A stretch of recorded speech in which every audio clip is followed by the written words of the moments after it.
G'day everyone, Prep Aussie here. I hope you're all well in whatever part of the world you're watching this video. Today is Tuesday, the 30th of October 2018, and the time here is 0900 Australian Eastern Standard Time. Well folks, I'm recording on my other computer because Simon, just so you know, the other one blew up. The fan blew up, so it won't run anymore, it just overheats and dies. So I'm using my original computer, which my wife has reset for me and everything else, going on what Simon told us to do, and it seems to be working tickety-boo at the moment. Let's see how it goes for a week. The meeting was a great success, really was. Really great people there, really enthusiastic people. There was 50 plus people there, and you know, lots of diverse people. Backgrounds, etc. And obviously all wanted to say their own thing, but you know, we got there 3.5 hours. It just went like that. You know, we covered a lot of ground, and would love to do another one for anyone who wants to attend. I can hold it at the same place again if everyone wants to go. Having said that, Melbourne is flying along at the moment. There must be at least 30 people that want to go. I need someone from Melbourne to be the main stepping point. I believe I've got someone for that anyway. Guys, the only problem is I'm going to need help to get down there because I'm dead flat broke. I'm not lying either. We are pretty flat broke like everybody else. You know, if we can organise the cheap flights, that'd be great. I don't want to pay like first class or anything. But if everyone can help me get down there, look at the local libraries. They have community halls based with them, usually, some of them. And you can hold it somewhere central, okay? Let me know how you get on organising the hall, and we'll go from there. We'll pick a date and we'll go for it. So if you're in Victoria, and there was a woman from Adelaide who contacted me the other day, and she'd like to go as well. I don't get many people from Adelaide contacting me, you know, 3 or 4. And to be honest with you, I think it's probably just easier than to have one in Adelaide than to have one in Melbourne. You get to go away for a weekend, you know, get around, have a look, you know, usual stuff. And hey, it's Melbourne. What's there to miss? It's great. Best coffee in the world in Melbourne. So let me know how you get on, and we'll start moving it forward. We'll set a date the next couple of weeks and we'll go for it. Okay. Cool. Where do you start these days?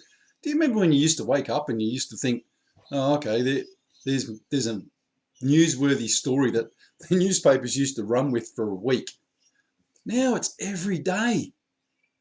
Like, just struggling to keep up, guys. I just can't keep up with all the news. It's just about impossible. The thing that is scaring me the most is obviously financial, as I've said before. Look, there's nothing you can do. People ask me this on the weekend. There's nothing you can do to change people's minds right now. You can talk to them, but if you can't change their mind, don't bother. It's not worth it. I'm going to show you some stuff here now. The stock market went kaput last night again. Look at these headlines. Australians owe more debt than ever to the ATO. Wall Street tumbles on fears of reignited US-China trade war. Well, it's not reignited, it never went away.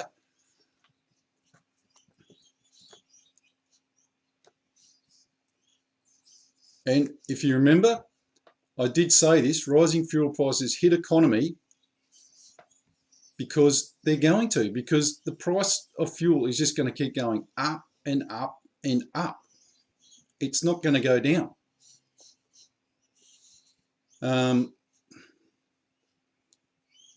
And obviously you've got the problem with the house prices here in Australia, which are just absolutely crashing.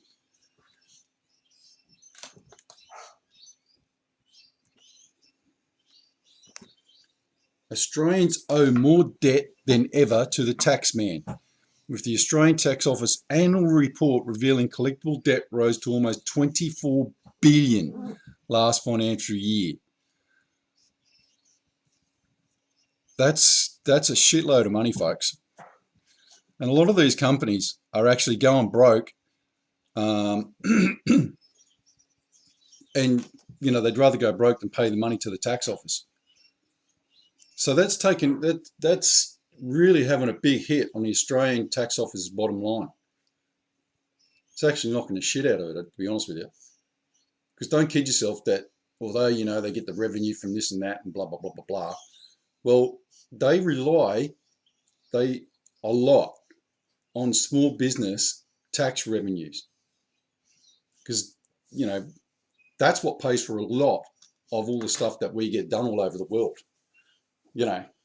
It's a big chunk of the stuff that gets done all over Australia. And if it's not there, or if it starts decreasing, they have to take the money from somewhere else to give it to whatever the scheme they've promised everybody this week. I'm hearing reports of $2 plus petrol in some places in Australia. Now, look, I've said before, you're not going to beat this. There's no way to beat it. The only thing you can do is maybe just go and get some jerry cans and fill them up. But, it's a false economy, really, because are you going to fill up at $2 or $1.60 or whatever? You're going to save money.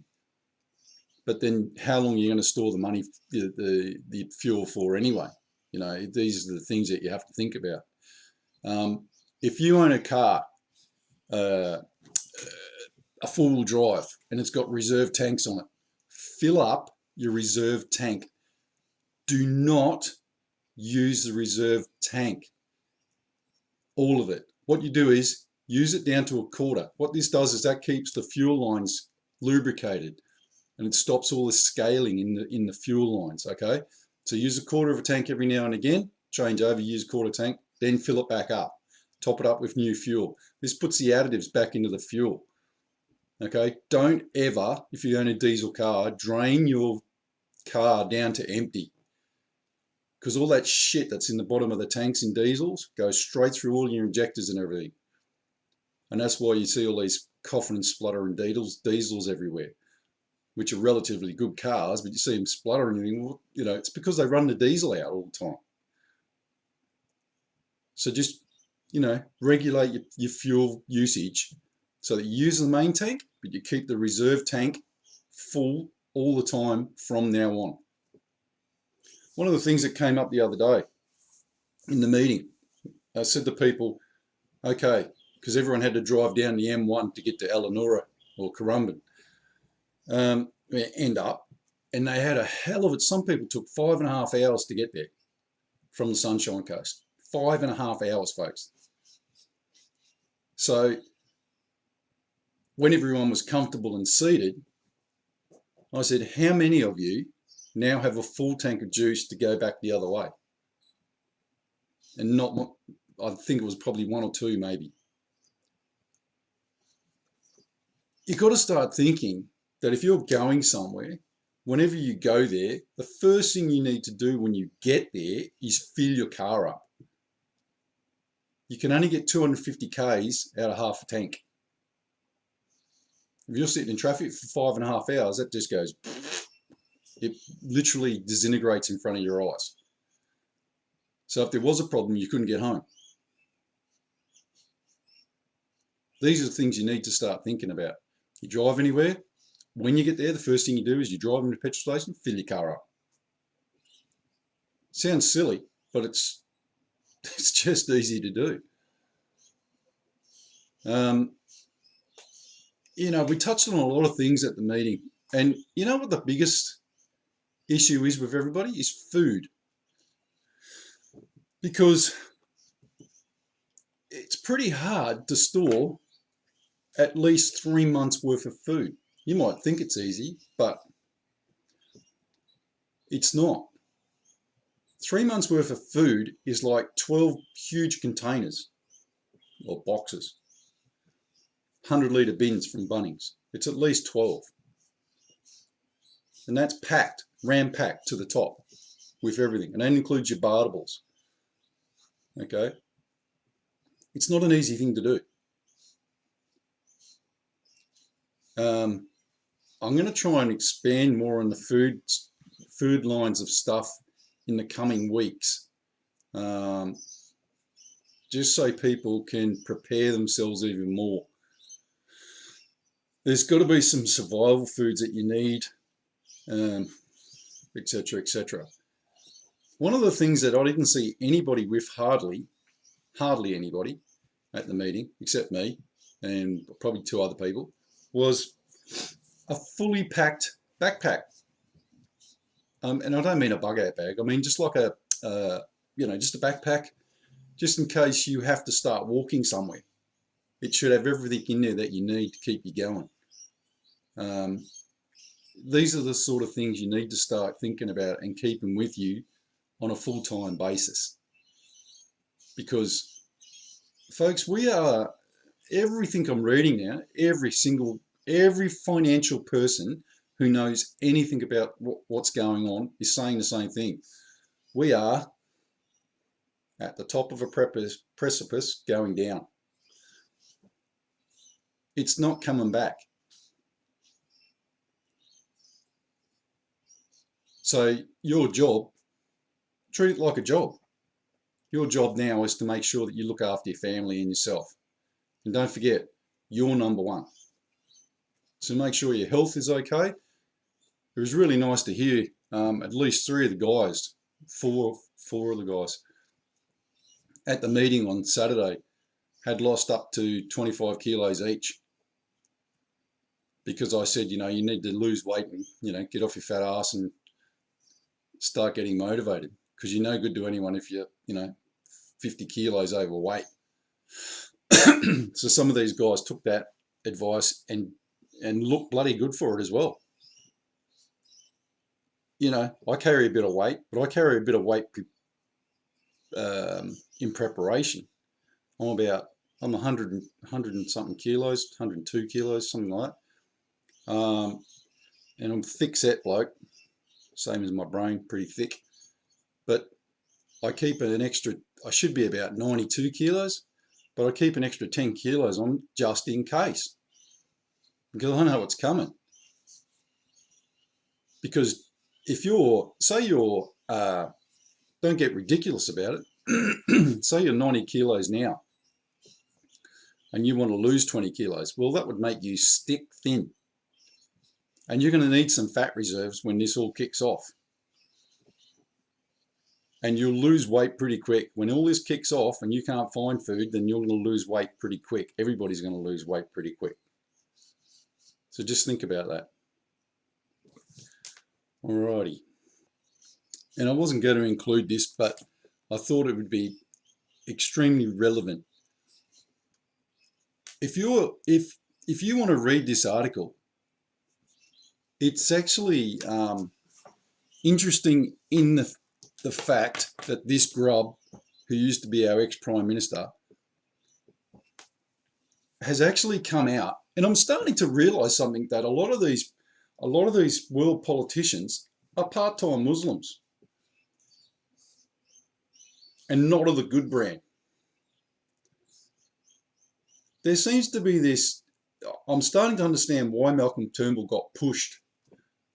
But here's the other thing. We must be the only country in the world that turfs their standing Prime Minister and then sends him. He only just arrived back in the country last Tuesday, by the way. And then sends him as our representative to a world forum in Bali. One of the most hated people in Australia. And then proceeds to tell Australians how bad we are if we actually move the Australian embassy to Jerusalem. And how bad it would be for Australia, because apparently Indonesia is not going to like it.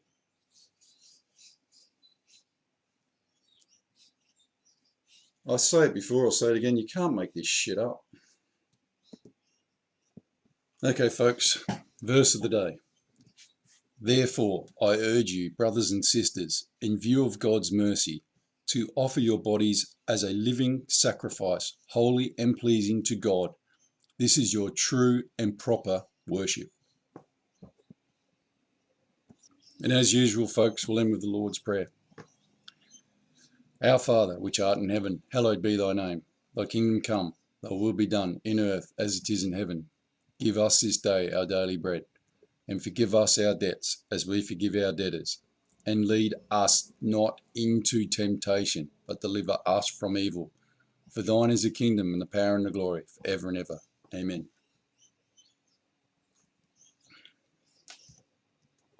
All right, folks, I'll leave it there. But like I said, don't forget, everyone in Melbourne, if you want to have this meeting, let's get it together. All right, God bless. Prep out.